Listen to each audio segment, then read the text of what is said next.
All right. Happy Friday, gang. I got a couple very special dogs in here for you. We're going to have a discussion today about home on the range. We're also going to talk about Cora. We're going to talk about our senior dogs, mainly Henry Boy here, and how incredibly good he is doing. We're going to talk about our shelter pull yesterday. We're going to talk about some of the things we got going on at work today. But let me first start with our boy here. So this is Henry, and this is our senior foster dog. We rescued him from the Carson Animal Care Center down there in Los Angeles. And when he first got to us, he was essentially, just dying. He was in really, really, really bad shape. And you can tell by his demeanor that he is in very, very good shape now. His progression has been remarkable. He has gone from not being able to stand. He had a really, really hard time standing, just getting up from a sleeping position. To now he can climb the stairs. We have 14 stairs outside. He can climb the stairs. He can climb the stairs inside. He's been sleeping in our guest bedroom. I sleep down there with him most of the nights just because he needs to be let out. So he's just been doing great. He's been getting better and better and better. And his cancer surgery is coming up. He's going to have his testicular cancer. He's going to have his neuter, his scrotal ablation coming up on the 13th. So I just really can't believe how well he's progressed. He's become a totally different dog. And he was really somebody that I thought we were going to be doing a final gift campaign on, meaning a dog that was probably towards the very end of his life and that we weren't going to be able to help much. Not the case. He's doing great. He's doing really, really, really great. So, all right, guys, I want to talk to you about, I know you don't want to look at me, so I got to try to have a dog in the picture at all times so that you guys will send those little heart buttons. Keep sending hearts for Cora Rose. How you doing, Rhonda? How you doing, Vicky? Hey, Matt. Hey, Claire. How are you guys doing? All right, so what we're going to talk about today is Home on the Range. We're going to talk about our prison program, Positive Change. We're just going to talk about what's happening with Marley's Mutts. My goal, thank you, Bobby Bonomi. Bobby Bonomi, that's Bobby Bonomi Evans. Incredible name and incredible donation. Thank you. We're going to talk a lot about, my goal is to establish a direct connection with you guys on a regular basis so that you know where your donations are going, so that you know what we are up to, so that you know how our programs are developing, so that you know exactly where your money's going. And also so that you can have some agency, some invested, understand that your invested energy in us is being listened to and is being processed and is being applied. This is a rescue of the people, by the people, for the pets. And we value your insight, we value your feedback. So what we've been working on primarily is Home on the Range. What is Home on the Range? Home on the Range is a place where our rescue pets can come to the ranch and be in a home-like environment. We don't want to continue to be taking special needs, senior animals out of a shelter and then putting them back into kind of a kennel shelter environment. Now, our ranch is much better than any shelter. We have a lot of space. We have a lot of, there's a lot of enrichment. There's a lot of things we can offer, but we want to get better. It's winter time here in Tejachapi, so temperature is an issue. It can get down into the teens at night here, and that's something that we need to fix. We keep our dogs in the barn, so it's warmer in there. We have temperature controls in there. We have power in there.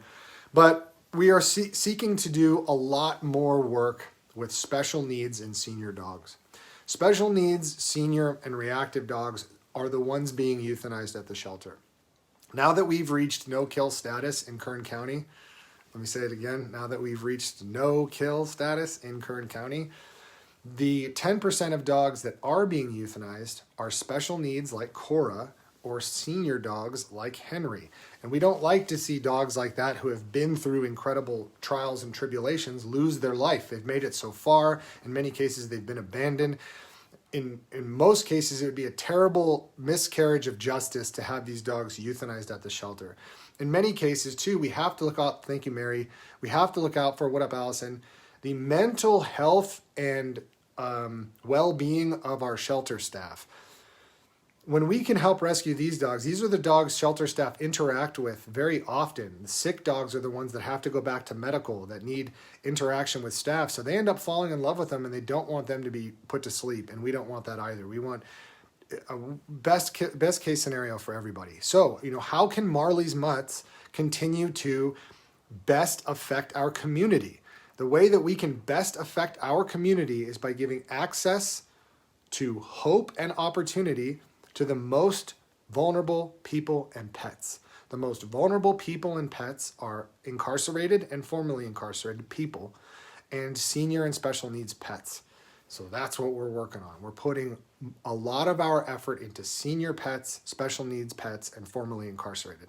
Like, that sounds kind of strange. Why are you mixing all of those? Well, we have a program called Positive Change Program. Our Positive Change Program is our comprehensive inmate canine training program. It is effing incredible. We have it now established in 6 prisons and 1 girls' juvenile facility. And those incarcerated men and women are becoming incredible dog trainers. And most of them we've been able to get employed when they get released from prison. These are violent offenders predominantly, serving long sentences from 10 to 25 years. So these are people that haven't been out of prison in a very long time. Most of them have been incarcerated when they were children, and they have no access to hope or opportunity. When a person doesn't have access to hope or opportunity, what do they have to lose? They end up back as a statistic, they re-offend, and they are a recidivism statistic. They end up back in prison, like 75% of all violent offenders. 75%. It's closer to 85%, depending on how long they've been out of prison. That is a crazy statistic. Being that 10 to 15 of our guys have gotten out of prison, graduated our program multiple times, been released from prison, and then found employment in the pet industry, that's incredible. That's an incredible upside. So not only are they not going back to prison, they're becoming kennel technicians. They're working for rescues. They're establishing their own small businesses. Take a look at Troy. Take a look at Jamal. Take a look at Jason. Take a look at Oscar. Take a look at Bo. Take a look at Dela. All these guys are out there doing their thing in the pet industry as successful, formerly incarcerated businessmen. That's what we want to see. That's how we give access to hope and opportunity for the most disenfranchised in our community.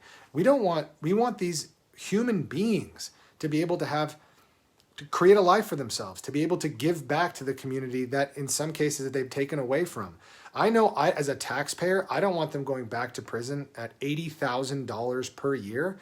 It costs $80,000 per year to incarcerate one person in the state of California. That's more than I make as a salary. That's a terrible injustice. That's a terrible injustice that we just haven't provided the programming and access to hope and opportunity to set these guys up for success. When our culture will not allow formerly incarcerated to find employment, to be able to make restitution, to have a path towards redemption, in many cases they have no choice but to reoffend. How are you supposed to provide for yourself or your family if you can't get a job, you can't vote, there are so many things that you are starved from. And on top of it, our society and our culture has stigmatized you to a degree that is fundamentally unfair.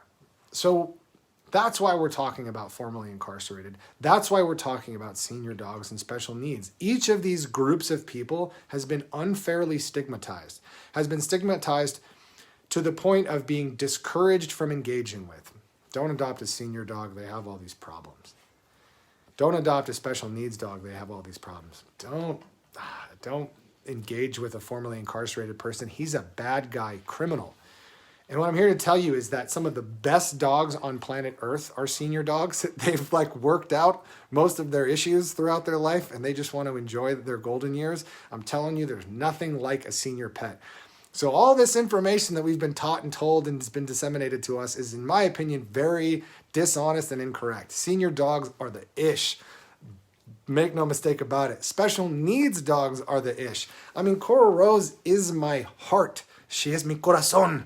She really is, man. She's the happiest dog I've ever met. She brings an incredible medicine into my life, incredible therapy. And she's not just some some burden that we as a family have to deal with. She's an incredible variable of positivity and hope in our family. She is an asset, not a deficit. So those are important things to think about. Similarly, inmates formerly incarcerated, these are human beings. These are not broken people. These are not fundamentally bad people. These are not terrible people. These are human beings, many of whom made mistakes when they were children and are incarcerated. Many of them never had the opportunities many of us had to have access to hope or opportunity. The American dream was not laid out for them, and they've paid the price for it. Most of these guys, the vast majority, are also incredibly understanding of what they've done if they have been charged and convicted of a crime, and want to make restitution. They want to be better. They want their own access to the American dream for all of the right reasons, not for exploitation, not for this or for that. These are just human beings who want to provide a means for their family, and we want to help them do that.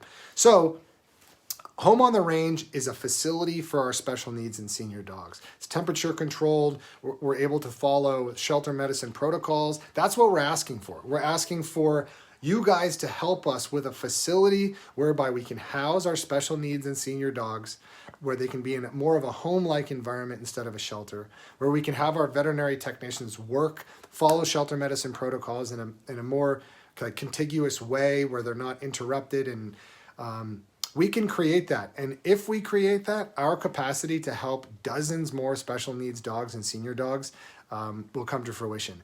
We are already set up to help a good chunk of senior dogs, and we're working on phasing that in over the next month or two. It's going to be really, really wonderful.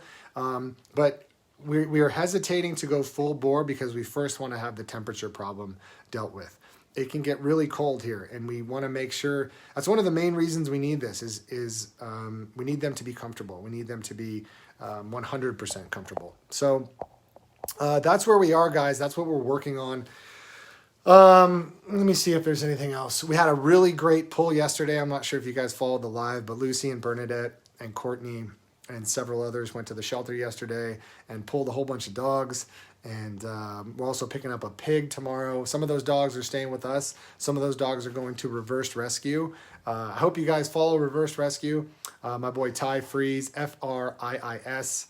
You can find them at just Reverse Rescue. But Ty's an incredible guy. He's taken on a lot of really challenging dogs, challenging wolves, challenging animals in general.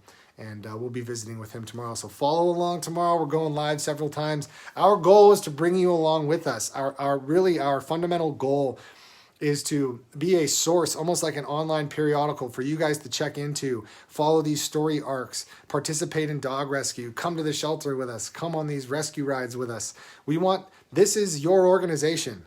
This is your organization, and we want you to take part in it with us and experience it with us. The highs, the lows, the middles, all of it. It's something that many of you will never get to work for or be part of an animal rescue in the inner circle. But we can absolutely welcome you in and help show you this process and help you feel involved in saving lives. And that's what it's about, because you're just as involved as we are. We can't do this without you. So please keep following. Please keep tuning in. Really, really, really appreciate you guys. And we're going to be talking about Home on the Range for the next several months. Home on the Range is how we want to be able to provide hope and opportunity for senior and special needs pets, as well as formerly incarcerated people. So when our students graduate our program, they can now come to our ranch, work with the dogs that we have, continue their education, and set themselves up for success within the American economy. The pet industry is a $70 billion industry that was really founded on second chances. Rescue is second chances. And our formerly incarcerated students are having an incredible time being hired within the ranks of various different positions within the pet industry. So what we can do here is really break the cycle of incarceration for potentially thousands of people. Thousands of people can be positively affected by this program, because they're not just going to be released from prison to the wolves.